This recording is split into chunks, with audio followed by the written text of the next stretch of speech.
Luc Besson. Luc Besson est un mec très spécial dans sa filmographie. Il peut avoir des films magnifiques comme Le Cinquième Élément, Nikita ou Léon, et à côté de ça, des films merdiques comme Taxi ou encore Arthur et les Minimoys. Lucie, j'en parlerai pas parce que je l'ai pas encore vu, du moins j'ai vu la moitié, j'ai lâché. Mais comme j'ai entendu dire certains que c'était magnifique, j'ai dû louper quelque chose. Donc ça, je verrai une fois que j'aurai vraiment vu. Donc aujourd'hui, il est bien sûr question de Valérian.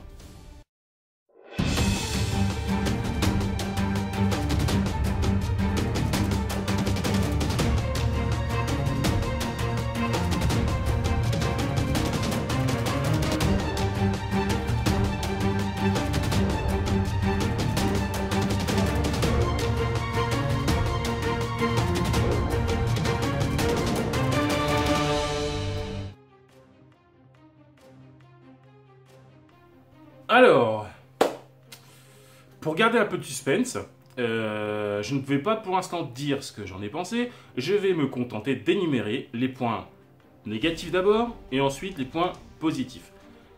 Donc, avant d'aller voir ce film, j'en avais très peur. Je ne savais pas à quoi m'attendre, sachant que ça ressemble un petit peu à ce que Besson nous avait fait dans le Cinquième Élément. Donc j'avais très hâte de le voir, et en même temps j'avais très peur. Alors pour commencer, je tiens déjà à dire aux puristes que je ne connais rien à la BD. Donc, moi je me fie uniquement au film pour me dire si c'est un bon film ou pas. Après, s'il y a des incohérences envers la BD, ça, je peux pas dire. Donc, premièrement, je ne sais pas si c'est la vraie voix de Laureline, mais alors, elle est à chier. Ceux qui veulent vraiment le voir, allez le voir en VO, parce que la voix française, honnêtement, sauf si c'est sa vraie voix qu'elle redouble par-dessus, mais j'ai eu franchement du mal. Elle est très linéaire, il n'y a pas de variation dans sa voix, et franchement, c'est un peu déroutant quand même. Mis à part la voix de Laureline, l'histoire est très simple et sans surprise. Il n'y a pas réellement de twist. On sait d'un bout à l'autre comment va se dérouler l'histoire. Il n'y a pas on ne se demande pas à aucun moment qui va être le méchant. D'entrée, on sait. Ça, j'avoue que c'est un petit peu casse-pied. En parlant de méchant, le méchant du film, alors au départ ils essaient de nous orienter vers un certain méchant, mais on se rend très vite compte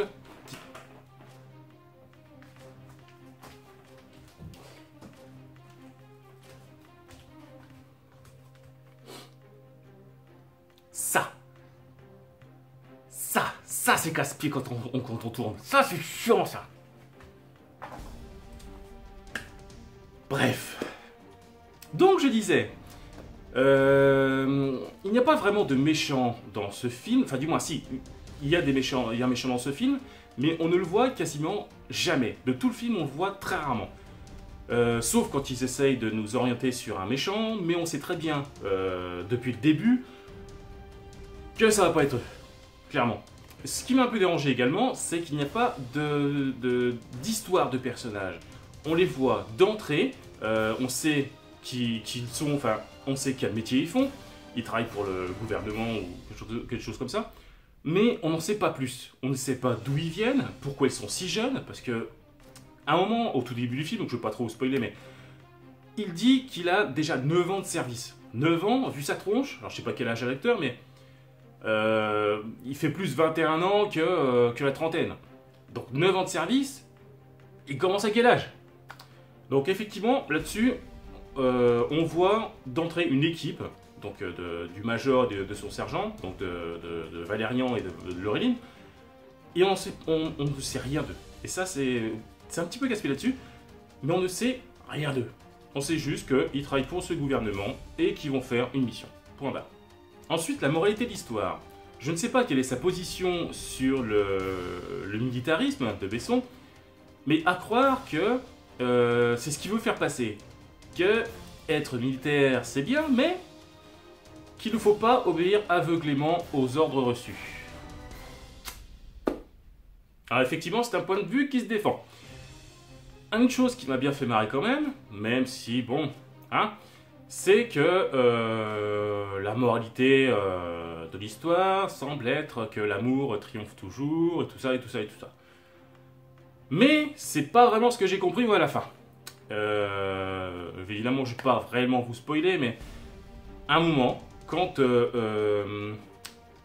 Laureline dit quelque chose à Valérian, ce qui va déterminer un petit peu la fin de l'histoire, c'est pas... on dirait pas qu'elle lui demande de réfléchir, on lui demande non. On dirait plutôt qu'elle dit non, tu fais ce que je te dis. Voilà, c'est tout. C'est vraiment ce que j'ai compris, moi. Hein, c'est pas réfléchis, non, non, c'est tu fais ce que je te dis. Point barre. Dites-moi si vous l'avez pris un petit peu comme ça aussi. Genre, tu fais ce que je te dis et t'auras ce que tu veux. Mais sinon, tu peux te gratter. Et ensuite, l'un des derniers points négatifs, c'est la fin qui pour moi a été un petit peu bâclée. On se croirait dans un James Bond, où à chaque fois, à la fin, il se retrouve dans une capsule avec la gonzesse, et il dérive loin, loin, loin, jusqu'à on ne sait pas où. Et là, ça m'a fait un petit peu cette impression-là. Ils se retrouvent tous les deux, et tous les autres protagonistes, on ne sait pas ce qu'ils deviennent. Ça, j'avoue, j'aurais aimé en voir un peu plus. Mais bon. Et ensuite, alors, pour situer le truc, quand je suis sorti du ciné, j'ai été très partagé. Parce que je venais de voir le film Valérian, je ne savais pas si j'avais adoré ou si j'avais détesté. C'est une des premières fois que ça me fait ça.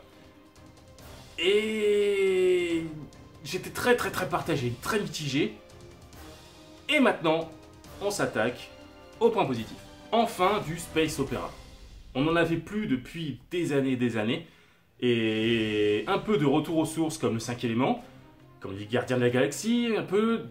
C'est très rare qu'on ait maintenant des films qui se passent dans l'espace. Donc, nickel, chapeau. Et les effets spéciaux sont superbes.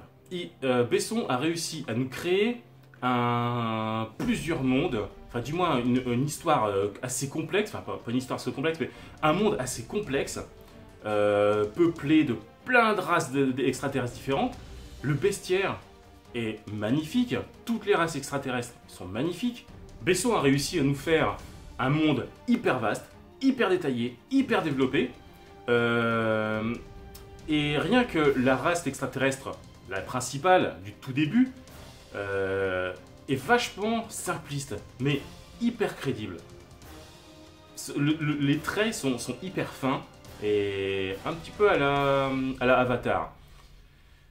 Bon, sauf petit bémol quand même, c'est qu'au début on se croirait plutôt dans Arthur et les Minimoys, hein, avec la gonzesse qui fait des grands gestes et tout, voilà, tout est beau, machin, dans le meilleur des mondes et tout ça. Enfin, pour l'instant. Mais sinon, la race, le design de la race extraterrestre est franchement simple, épuré, mais magnifique. Alors je sais plus comment elle s'appelle d'ailleurs, Joule ou je sais pas quoi là, mais les Tulle, Tal, bon bref. Non, bien, magnifique.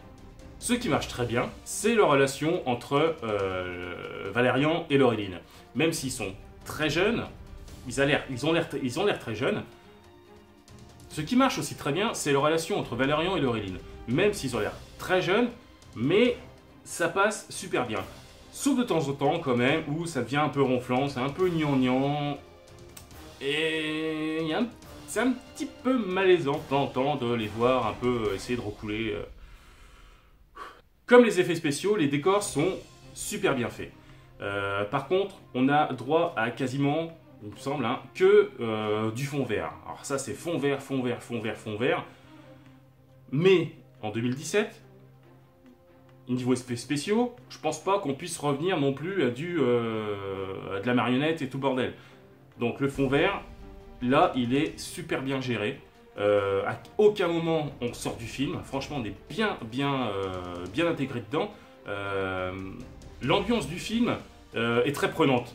On a l'impression d'être vraiment dans un space opéra, limite à la Cobra. D'ailleurs, c'était qui voulait faire un remake de Cobra, là, enfin une adaptation de Cobra? Il y a peut-être des trucs à apprendre là-dedans. Comme je le disais, l'histoire n'est pas hyper compliquée. On sait plus ou moins ce qui va se passer du début à la fin. Comme il n'y a pas de twist réel, on n'a aucune surprise. Mais au final, c'est pas si mal. Comme ça, on est bien dans l'histoire. Je pense que déjà, le film en lui-même est vraiment destiné à un public assez jeune. Il me semble que Besson, c'était la volonté de Besson pour coller un peu plus à la BD, apparemment. Mais franchement, c'est pas gênant. Même si j'aurais aimé quand même un peu de twist. Ça, faut pas se le cacher non plus, mais bon.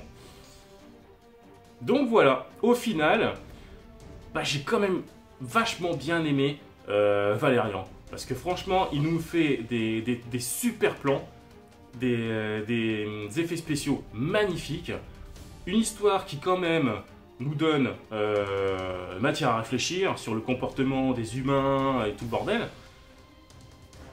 Je pense qu'il a réussi son pari de au moins égaler le 5e élément, honnêtement. Alors même si j'ai eu un peu de mal de temps en temps avec la voix de Laureline qui m'a de temps en temps sorti un petit peu du film, mais honnêtement, c'est un putain de film. Hein, un putain de film de science-fiction, un putain de film de space opéra. Rien que pour le fait que ça soit du space opéra, allez le voir parce que c'est du très bon space opéra. Et du très bon Besson. Donc, allez-y. Donc voilà, j'espère que je vais faire quand même plus court que la dernière fois sur Dunkerque, où j'avais fait Dunkerque et les sales gosses avec quasiment 18 minutes. C'était peut-être un petit peu indigeste, surtout pour une première fois où j'essaye d'improviser un petit peu et de ne pas lire mon texte, du moins un texte. Et donc j'espère que ce sera beaucoup plus digeste pour vous. Donc sur ce, n'hésitez pas à commenter pour faire vivre la chaîne, à partager, à liker pour un meilleur référencement. Et je vous dis à très bientôt pour une nouvelle critique. Salut les cinéphanes.